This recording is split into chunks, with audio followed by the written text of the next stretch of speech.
প্রবাসী ছেলের পাঠানো ১০ লাখ টাকা ছুঁয়ে অশ্রুসিক্ত হলেন মা। আবেগঘন মুহূর্তের সাক্ষী হল জনতা ব্যাংক দাউদকান্দি শাখা। ছেলের জমানো ১০ লাখ টাকা একসঙ্গে ছুঁয়ে দেখলেন বাবা মা। ঠিক সে সময় তৈরি হয় এক আবেগঘন মুহূর্ত। রিয়াজ অস্ট্রেলিয়া থেকে পাঠিয়েছে মায়ের জন্য সংসার খরচের টাকা, কিন্তু বাবা মা খরচ করলেও জমিয়েছেন ছেলের পাঠানো টাকা, যা আজ দাঁড়িয়েছে ১০ লাখ টাকার ঘরে। ২৫০টিরও বেশি ডিজাইন অপশন নিয়ে ওয়ালটন স্মার্ট ফ্রিজ, বোঝে আপনার প্রয়োজন। ছেলে চাইলেন পুরো টাকাটা মায়ের নামে ফিক্সড ডিপোজিট করে রাখতে, নিশ্চিত করতে চাইলেন মায়ের ভবিষ্যৎ।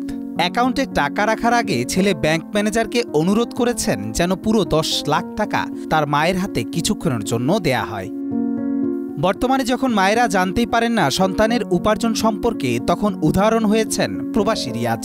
প্রতিটি মায়ের ঘরে এমন একটি করে রিয়াজ থাকুক, এমনটাই প্রত্যাশা বাবা মায়ের। কবির চৌধুরী জয়, মাই টিভি।